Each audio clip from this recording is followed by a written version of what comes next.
So this week I'd like to introduce Jen from the Undercurrent, and Jen's the head writer and producer there. And the reason I've got Jen along is that this is an interesting initiative in a new entrepreneurial form of journalism. And I mentioned to you in class last week... Poverty journalism, as we like to call it. I mentioned to you last week that the way the mainstream of media is somewhat constrained and is looking for new economic models. There are more of these sorts of proposals coming up, some of which are successful, some of which are not. So we're going to explore some of that with Jen right now. So welcome. Thank you.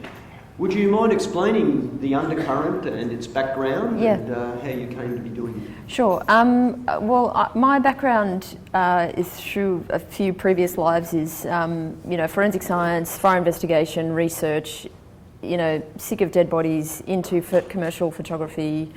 And my bread and butter these days is as a commercial photographer. So that's kind of how I came to the project. Dan Grates, who's the presenter, he is his background is commercial video production. So he does a lot of very high-end commercial video production for companies like pharmaceutical companies and construction companies, that type of stuff. So my kind of research, commercial photography, script writing stuff, and his kind of video production, animation stuff kind of converged to create the Undercurrent. So we've both been running our businesses for about 10 years, and we're just getting a little bit bored, I guess, with usual kind of client stuff, and both wanted to do something that was probably a little bit more relevant to, the things that we believe in, which is, world peace, for want of a better word, but like things that we're passionate about or issues that we're passionate about, which can be a bit of a tired trope, like I'm really passionate about this and that, like it's, I don't know, sometimes it can be a bit boring. And so we wanted to create a show that was interesting, that was impactful and relevant, but that acknowledged that our audience is really highly intelligent, highly motivated people who want information that's correct, that's fact-checked, but that's also not boring. That like you can read about Monsanto until you're blue in the face, but it's boring because they talk about genetic engineering and gene splicing, and you've got to wade through all the tinfoil hats to get to the truth, and it's a really complicated area. So we wanted to take these really complex issues and chunk them down into 5 or 10 minute segments that people could look at that and go, this is a really good wrap up of this one issue. I feel like I'm really well informed. Here's the next step that I can take if I'm passionate enough about this. So we just wanted to create something that was smart and sexy. I guess Dan hates it when I say that, but I feel like that's the best way of describing it. Yeah. All right. Well, I guess that segues really well from our lecture, which we've just had now. Neither of you come from a straight mainstream journalism background, but each of you come from different elements of the creative arts and other fields. So what have we got there? We've got photography. Yeah, commercial photography. I do a lot of writing as well.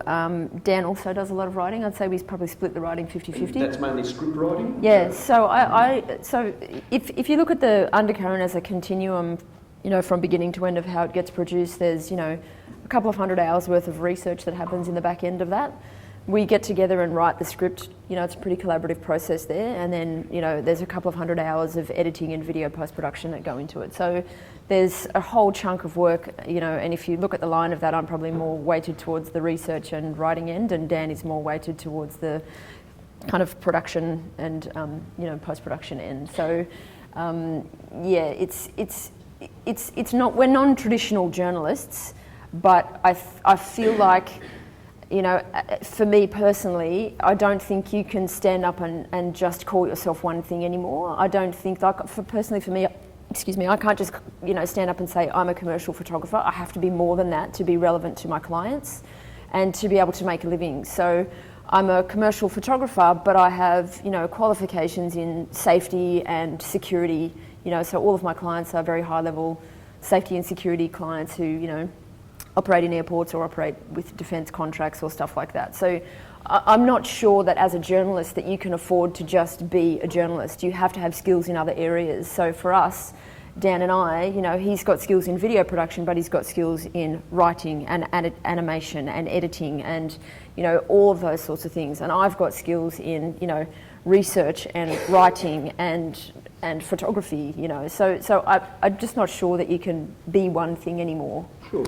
Okay, well, let's get drilled down into the who, what, when and where of it. So we know the who pretty much. It's mainly the two of you? Yeah, it's yes, it is the two of us. We do get a little bit of help in other things, but, you know, we're not earning any money ourselves, so we're not paying anyone to do anything, which is, you know, people will generously donate their time to us. And we've had a little bit of a glimpse of the what, because you've told us about the sorts of stories you're doing and the amount of time that goes into them and production and research and so on. When did you start all of this? Dan and I caught up for a coffee late last year and just said, I'm Jack of my business, and we both just went, me too, hey, me too, let's do something else. And we kicked around a few ideas, and Dan had a couple of ideas about, you know, music documentaries and stuff that he wanted to work on, and then this idea of the TV show popped up, and I really loved it. You know, it was his idea in the beginning, and we've just kind of both grabbed it and run forward with it. You know, he said it's been something that's been ticking around in his brain for about 6 or 7 years. He registered the Undercurrent.com about 6 years ago, so he's had it in his mind for that long. And I think it's only just that, you know, he's you know, personally, professionally in a position to produce it and has found me to help him do that, so yeah. All right, and well, that's the when, and over that time, you've been in full production. How many episodes have you created? We've probably done 4 or 5 with a few other bits and pieces on the side, to varying degrees of success. So the first one we did was a kind of piece on the power industry, which went really well. The second one we did was one on political donations, which didn't go very well because it was too long. Excuse me, it was too long, and we didn't really, you know, we just didn't stick to the facts. You know, we kind of got it was a bit bloated. And after those two, the Guardian newspaper got in touch with us and said we'd like to co-produce some episodes with you. So they've given us just enough money to cover the coffee bill for the level of production, you know, to keep us going at 4 a.m. on a Tuesday morning, you know, when we're doing all the research and post-production. So it's definitely not financially sustainable from them, but it gives us access to a broader audience. So the Monsanto piece, for example, has been shared, you know, 200,000 times through the Guardian website, which means it's probably been viewed 1.4 million times. And a lot of that, I would say, is by the Monsanto lawyers. So, you know, it's been a really successful partnership with the Guardian. All right, so I guess that comes down to, well, the where element is clearly Brisbane-based, but you're on the international stage, but then you're doing stories about Monsanto, for example, which is an international corporation, but with particular issues within Australia. So could you describe the where of the operation? So the where is, there's probably 2 parts to the where. The where is like what our target market is and where it's physically produced. So it's physically produced here in Brisbane in Dan's studio. And the where of who our target market is. We started producing episodes that were kind of relevant only to Australia, but the market is just not big enough to support us financially in Australia. So we need to be producing content that's relevant to the international market in order to tap into some of those funding sources that are available, because Australia is just too small, you know, realistically. Okay. Well, we'll come to funding in a moment. Let's wrap up the 6 honest serving men. So you've said a little bit, you've given a glimpse of the why you're doing it. There's a social conscience thing going on there. Change the world, make the world a better place. Absolutely. I think from one of the things that we like to do is to just question the basic assumptions. So, for example, you know, that the question, there's an episode that the Monsanto episode that we produced, the leading title for that is, why are we being fed by a poison expert? And people talk about genetic engineering and they talk about, you know, the dangers or otherwise, or the safety of that. You know, there's a whole bunch of discussions around that, but nobody's really looking at the concept of Monsanto as someone who produced, you know, all these really dangerous chemicals during the Vietnam War and all that kind of stuff, and who has just very quietly shifted to this other aspect of their production. So, you know, we just wanted to go back to that beginning, that really fundamental beginning issue, and going, hang on, let's ask the question from the beginning. And so challenging some of those really some of those assumptions that just happen to be around that people just kind of accept. So for example, the Greek bailout, the bailout strategy does not work. It hasn't worked since the Great Depression. It didn't work after the Second World War. It didn't work, there's all of this proof that it hasn't worked, so why do we keep doing it? So not just like, why are the Greeks so lazy and not working hard enough, but why are we still using this strategy? So for us, that's what we wanted to do, is fundamentally get back to some of those basic questions of why, what about this part that we've all just somehow blindly accepted? Right, so it sounds to me like there's a fair bit of advocacy going on there as well, and you're taking a strong position on the topics that you are covering. Why can't this be done by an advocacy group? Because they will bore you to death. Oh, okay. They will so they're not bore you to death. Enough. They're just not interesting enough. Like, you can go to change.org and sign as many petitions as you like, but what does that do? You can go to any number of advocacy websites, and there's a whole website about not for sale Campbell Newman or whatever, when Campbell Newman was Premier, about selling the public assets, but it's boring. It's just boring. And I don't want to watch that, and I presume you don't want to watch that. I presume you want to watch something that's interesting, that's that's funny and smart, not fart. That's interesting. Mm-hmm. But you want to watch these things that actually engage you. So you could go to an advocacy group and you could, talk to the Bundaberg cane growers about their problems with the power industry, or you could produce this piece that actually has impact to people and that people want to watch. So, yeah. Well, journalism's supposed to be interesting and engaging. It is. But it's also mainstream journalism's following a 24-hour news cycle. So is that a point of difference between you and what mainstream journalism is doing? I guess maybe a step back from that, the point of difference is that, if you look at an article on The Guardian, they've probably researched, spoken to a few people, researched a few things, maybe spent 2 or 3 days putting this together, depending on how quickly the issue needs to be turned around. Whereas we spend weeks. We spend weeks going through all the resources. What you see on screen is 3% of the research that actually goes into that episode. So we know for sure that what we've got is right, that it's fact-checked, that if, when Monsanto starts saber-rattling, that we're 100% covered. We're not in any legal trouble around anything that we say. So the difference is probably more just the amount of time that we spend on it to produce a product that is that polished. Well, comparable journalism then would be the likes of Four Corners, yep. Where they have a team of several people involved, producing many episodes, and a whole team of lawyers behind them, and all of the ABC resource. And I'm sure they've done stories on these topics. So again, where's your point of difference with something like Four Corners on the ABC? How many people watch Four Corners? Not many in the confessional. How many people's parents watch Four Corners? A few more. Yeah. So I feel like Four Corners, all of those kind of really stalwart ABC, SBS, sort of news, or investigative journalism, kind of products.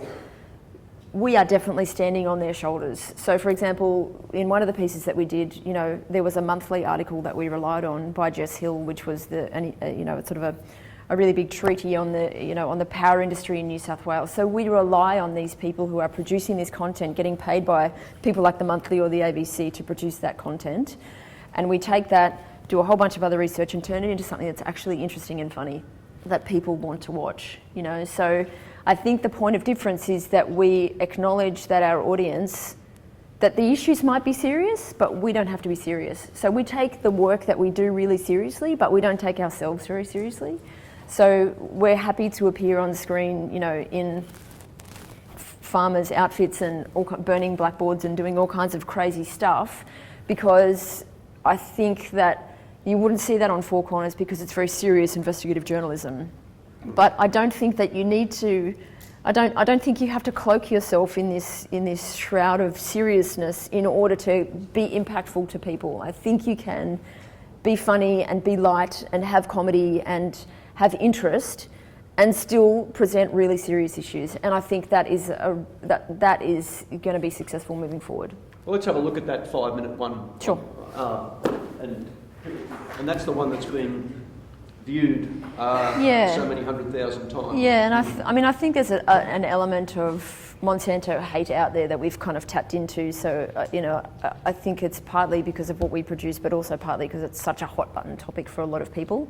So, Well, there's an enormous amount of research in there. Yes. And there's clearly a line of advocacy, I suppose. It's an anti-Monsanto piece of work.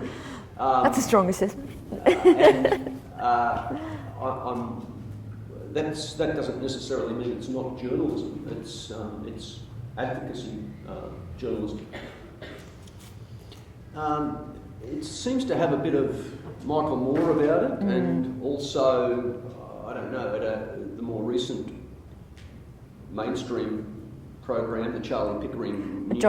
Or John Oliver, probably, who is the father of that type of but I'm not taking. I mean, we all. We definitely genres, aren't we? Yeah, for sure. And I mean, we've definitely, stolen ideas and borrowed ideas from other people to produce something that we're trying to do, here. So one of the things that we love about John Oliver is that the research that he has is amazing, and he's funny. Like, he's got a great team of comedy writers, himself included.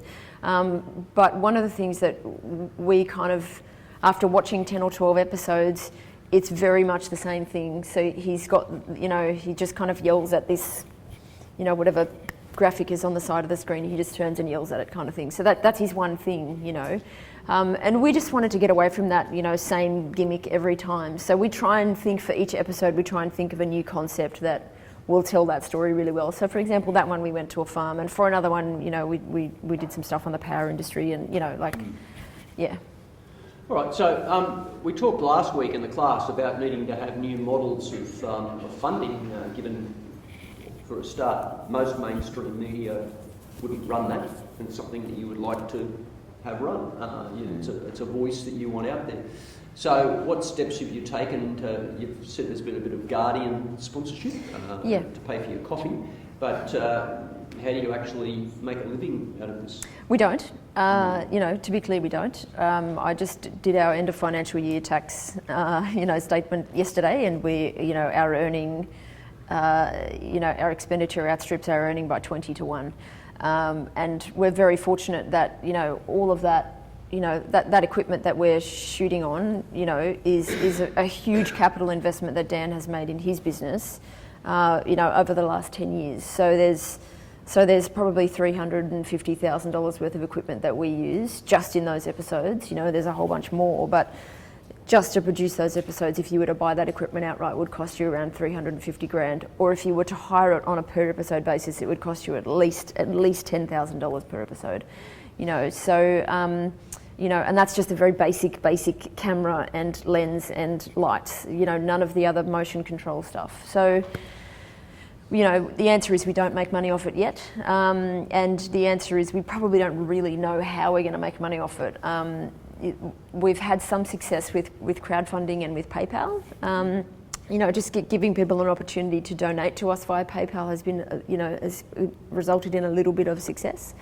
But for us, the things that we really need to focus on is to push that to a broader public audience. I feel like there's two areas where we'll probably be able to tap into a funding market, and that is, through things like Patreon, where you can, build a subscription model for your, for people that support your show.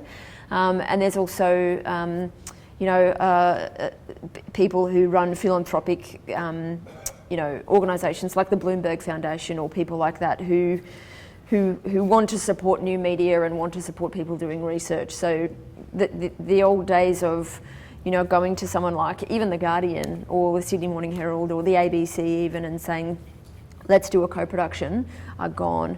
We've had interest from The Chaser, we've had interest from, a whole bunch of other people who are doing this stuff already, but they're producing it on an ABC budget. And that's one of the things that we really wanted to differentiate ourselves with. Like, you look at all those shows like The Weekly and, you know, like The Chaser, and they're really well produced, but they're not cinematic.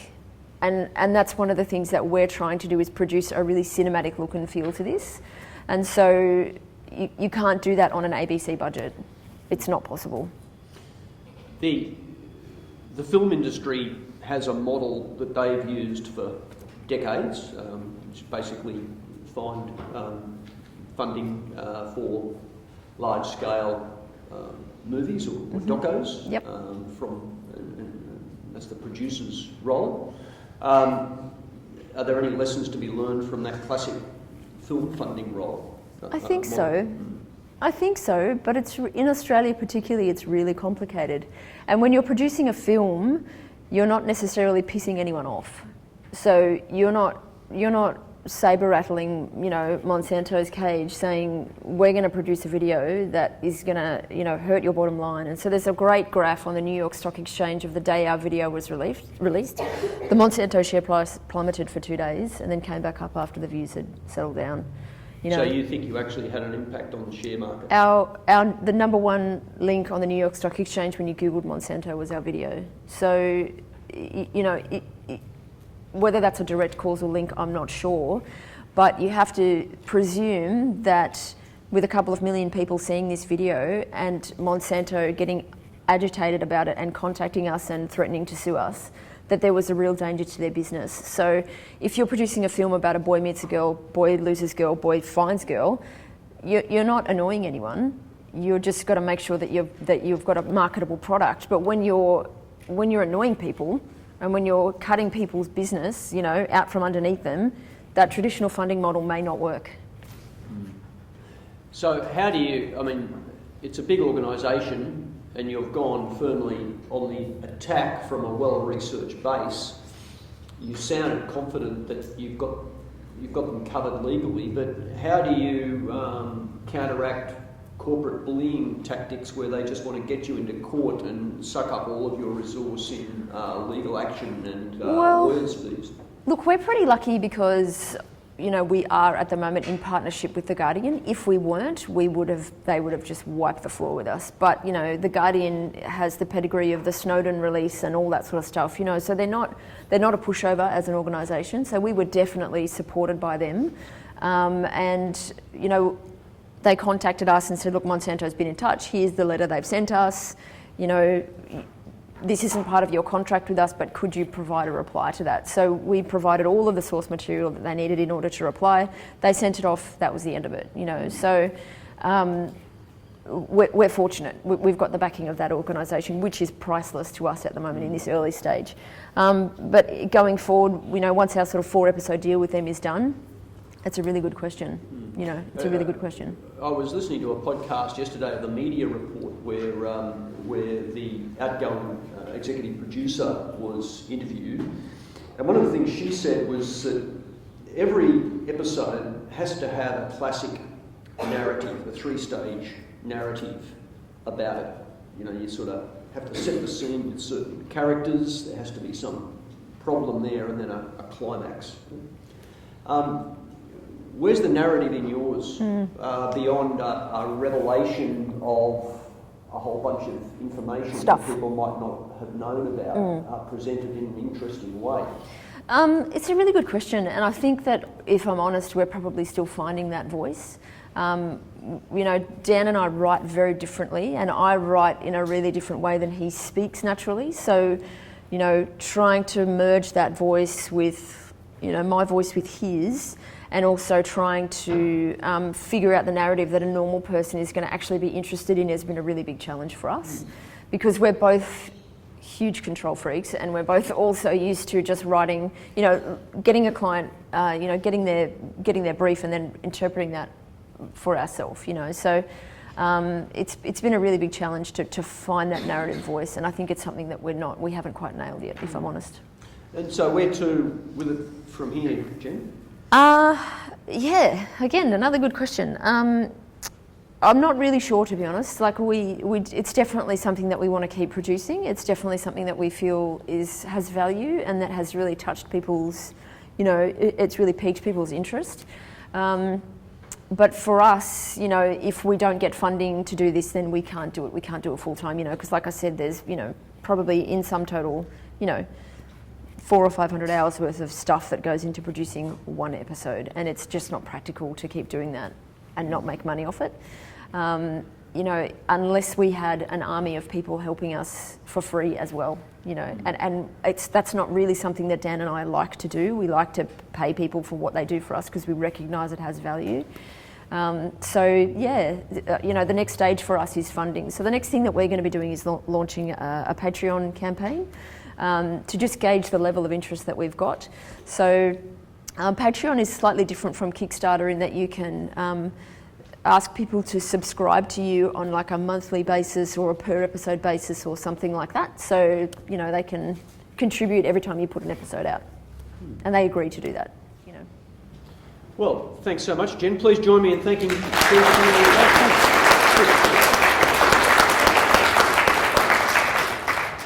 Thanks. All right, so we'll have a chat out. Excellent.